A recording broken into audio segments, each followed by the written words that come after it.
So now we're going to be going through some review in prep for your test. So do you now true or false? If two triangles are congruent, then they are similar. Well, if two triangles are congruent, then you know that they're the same in every single way.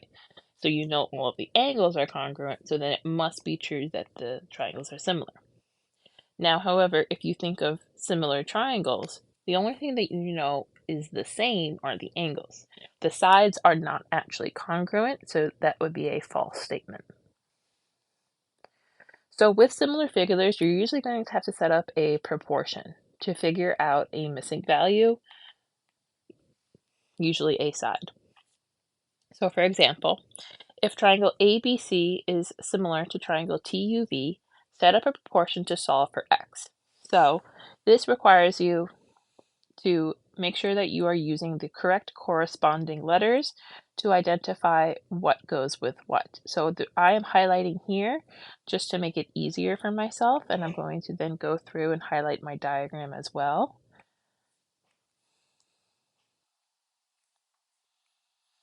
Because this will make it a lot easier for me to make sure I'm picking out the right pieces of information.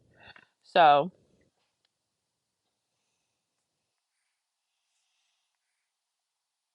I always like to put, I'm going to label this as new and old because then I can just write my little key, and everything that is from the new triangle is going to go up on the top. Everything that is from the old triangle is going to go on the bottom. Everything this way will have the same colors. So if I am looking to solve for x, right? So x has to match with orange and yellow. So orange and yellow in this triangle is 35. Now I can pick either pair of corresponding sides for my other one because I have all the sides filled in. So if I pick 63 in my new triangle, I have to look for yellow and pink, which is 54. And now I can cross multiply and solve.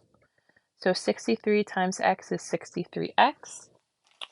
Let me grab my calculator so I don't make any mistakes doing mental math. So then I have 54 times 35, which is 1,890. I then divide both sides by 63.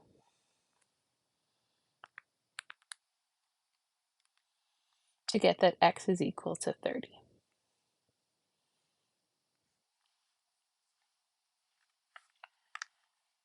So example 2, I'm given similar sides and I want to find the missing side length, so there should be multiple answers. So I'm going to label this as x and y just so that way I make sure I set up the correct number of proportions. Now this is a little bit easier since you have the letters are the same, they're just with prime, but we have A and A prime, C and C prime, and B and B prime. So if I want to set up my proportion, so x is matching with orange and purple A prime B prime, so we go over the original A, and now the only other side that I have in my original is 4, which is AC, so I have to use A prime C prime. So now I cross multiply, divide by 4,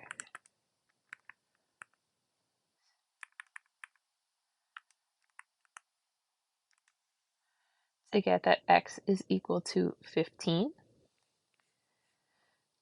Now I still have to solve for my y value. So again, I'm going to use proportion. Y is BC, so we want to put B prime C prime on top. And then I can even use the same ratio that I used in the first one. And you should get that y should have a value of 2.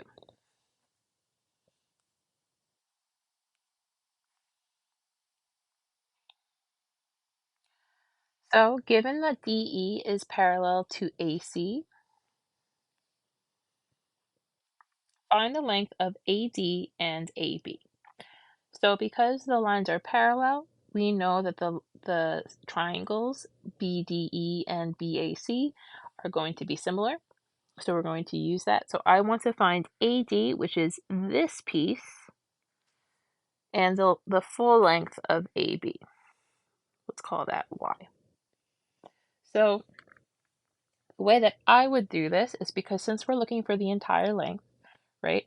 So you would say that in your original triangle,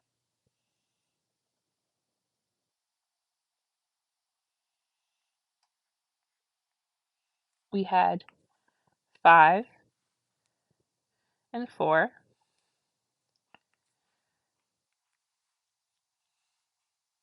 And now if you go for the side, it would be y over 12. There are a couple of different ways you can write this proportion. So I'm doing it as triangle 1, triangle 2, side over bottom. You could also do it as sides, bottom, triangle 1, triangle 2, right? So in that case, it would be 5 over y is equal to 4 over 12. If you do either of these or any sort of combination that has the same sort of layout where you're keeping the sides together, the triangles together, either across or up and down, you should end up with the same answer, which in this case, 4y is equal to 60. Divide by 4. You should get that y is equal to 15.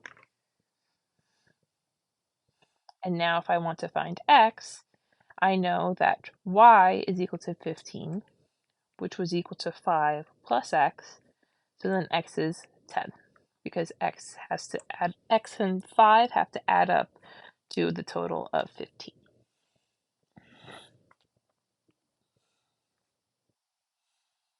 So again, I'm given parallel lines, and now I want to find out what BD is, as well as AB. Now because I have sort of that top and the cut piece, right? I'm going to set up my proportion that way with triangle 1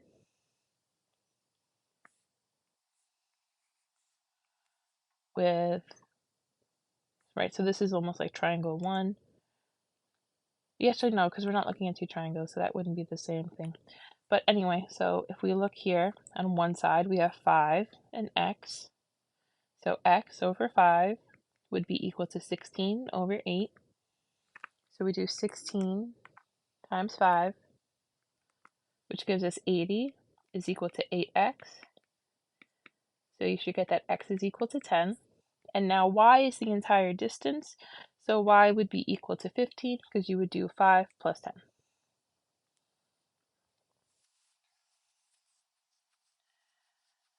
So the angle bisector theorem, so that again goes back to that idea that when we have an angle bisector, the sides are going to be cut proportionally. And again, there's a couple of different ways you can set up the proportions. So I know that my diagram has to look something like this. So 3 sides of the triangle are 6, 8, and 16. The angle bisector splits the length of side 6 into 2 parts, x and y. So I know that my other sides are 8 and 16. Solve for both x and y, right? So if I was going to set up this proportion, so you could either set it up as a couple of different ways. You could do x over y is equal to 8 over 16, because again, we're doing triangle 1, triangle 2, and then you have your sort of cut over side. Or you could also do it as x over 8 is equal to y over 16. Here you're doing the cut side, triangle 1, triangle 2. But with either of these cases, you have two variables which you cannot solve for, which is why we have to look at the relationship of x, y, and 6. 6 is equal to x plus y because those two together make 6 a distance of 6. So if I want to write y in terms of x, I can say that y is equal to whatever is left over from 6 when you take away x. So I can rewrite either one of my proportions using that instead of y. So I'll do x over 6 minus x is equal to 8 over 16. When you cross multiply, make sure that you're doing 8 times parentheses 6 minus x. So 8 times 6 is 48 minus 8x. 48 is equal to 24x. Divide by 24. We get that x is equal to 2. But we're not done, because if we look at my original equation for y, I have to plug in y is equal to 6 minus 2. So y is equal to 4. And those are my final two answers. So for right triangles, we're going back to those two theorems that we were talking about: side, altitude, altitude, side, hypotenuse, length, length, side, leg, side. So you have to look at the diagram to see what they give you in order to figure out what you're going to be using. So if we look at the first one, so you have to determine, are they giving you any information about the altitude versus the side of, versus the hypotenuse of the right triangle. So if we look here, the hypotenuse of the entire triangle in this case is x plus 36. The leg is 60.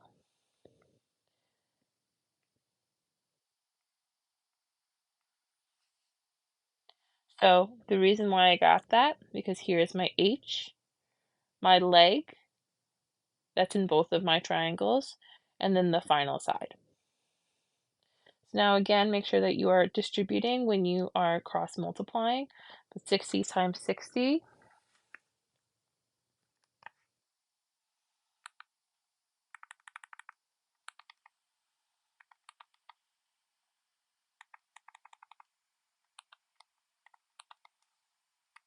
gives us 3,600 is equal to 36x plus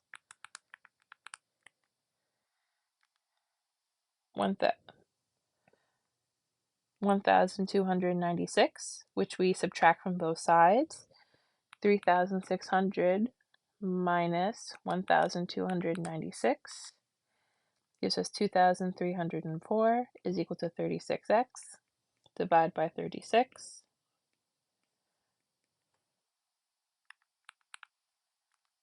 To get that x is equal to 64.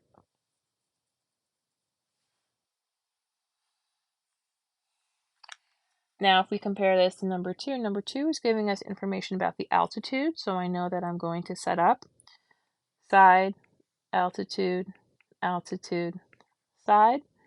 So 84 over x is equal to x over 16.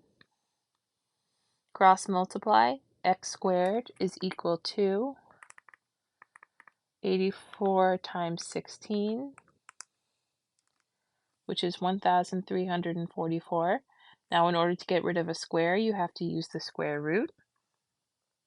So I say square root of 1,344 is equal to x is about 36.6, rounding to the nearest tenth.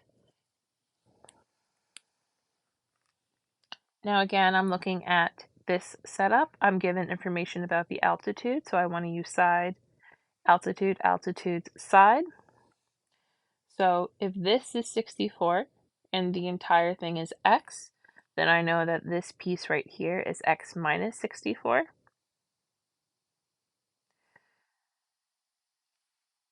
Because it's whatever is left over from the total once I subtract 64. So I'm going to set up x minus 64 over 48 equals 48 over 64. 48 times 48 gives me 2,304.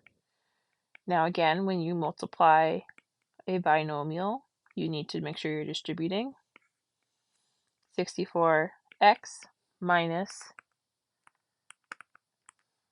4,096. Add that to both sides.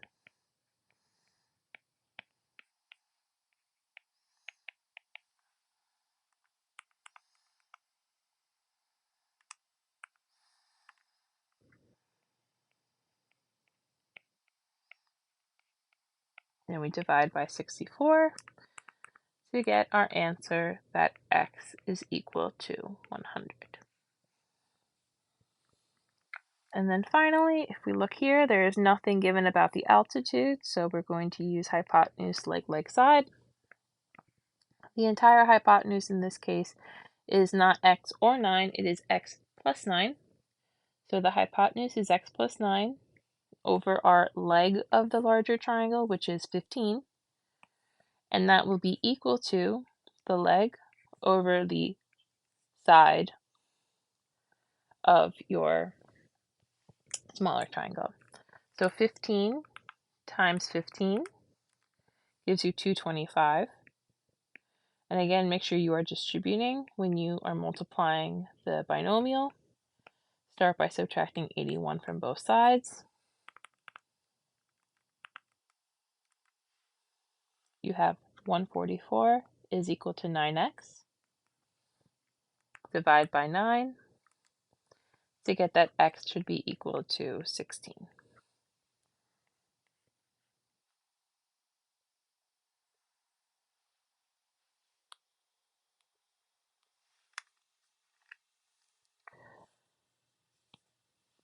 So when we're doing proving similarity, there are a couple different ways that you can prove it. Side, side, side, side, angle, and angle, angle. Remember that the sides, this is not saying the sides are congruent, but rather they are in proportion so that their ratio is the same. So for example, A over B is equal to C over D. This is a one pair of sides for proving. So we have to determine which similarity postulate is true, either by setting proportions or stating which angles are congruent. Then write the similarity statement with the corresponding angles. So if we look at the first one, so I'm going to assume that they're saying that these angles are congruent. And then we're going to check the proportion. So 12.6 over 7 should be equal to 14.4 over 8. If I cross multiply, 14.4 times 7 is equal to 100.8. 12.6 times 8 is 100.8. So these are congruent. So I know that AB matches with MF because I match 7 and 12.6. And then I'm going to fill in my last letter. So this one was side angle side. Here, I'm given two angles, but because I know that 180 is the total number of degrees in every triangle, I can quickly figure out what my missing angle should be.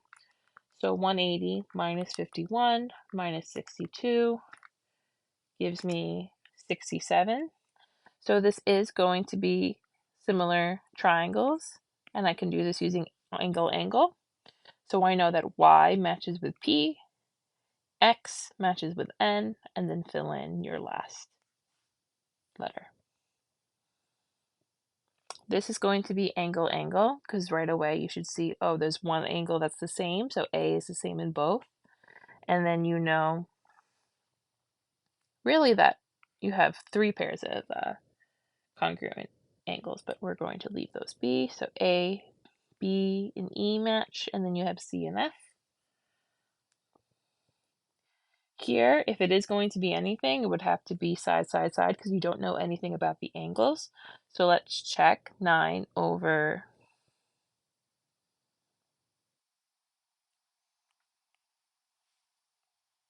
Well, so let's start with 6 over 5 is equal to, let's see, 9.6 over 8.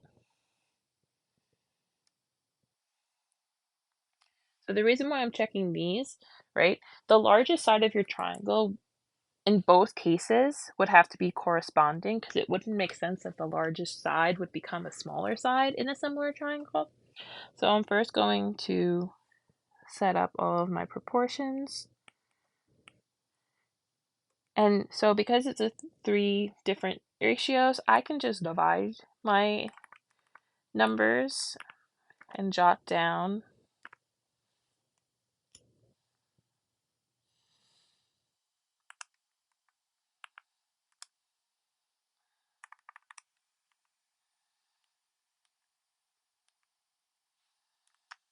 So I have 1.2, 9.6 divided by 8 is 1.2, and then we have 10.8 divided by 9, which is 1.2. So these are all equal, so the ratio is constant, so it is similar by side, side, side.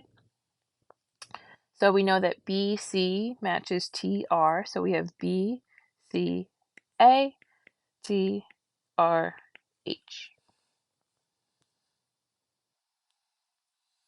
And now we have some proofs and then some more mixed practice.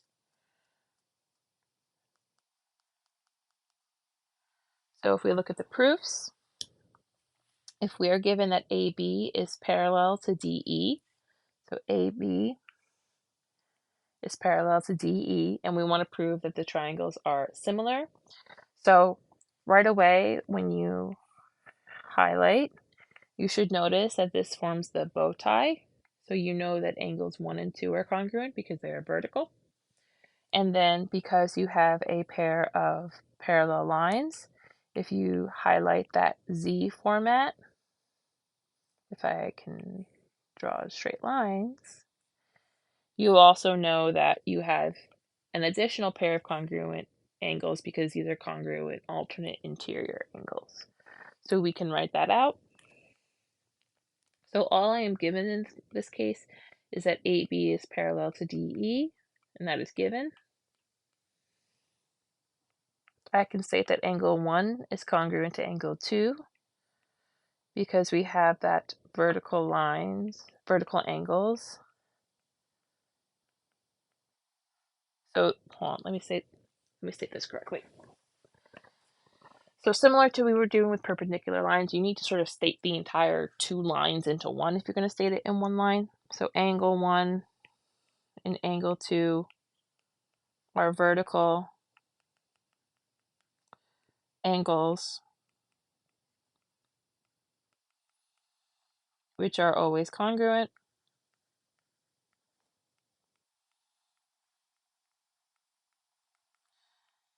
And then angle 3 is congruent to angle 4.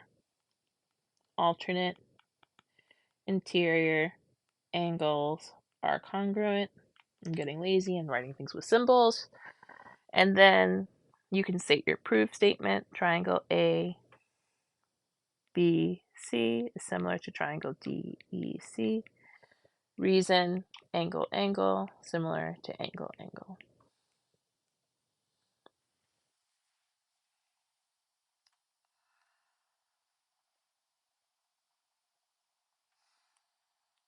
So here we're given perpendicular lines. When you have perpendicular lines, you know that you have right angles, and there is an angle shared between them, right? Because if you're looking at these two triangles, we have triangle B and triangle BCE, and if we look at the larger triangle, angle B is also an angle there, so we have our two pairs of congruent angles.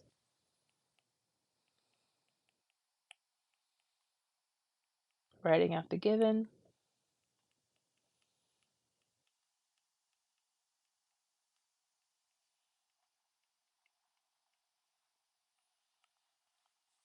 Let me go through and label. Angle 1 congruent to angle 2.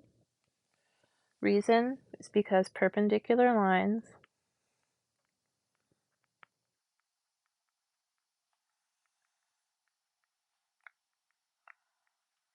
form right angles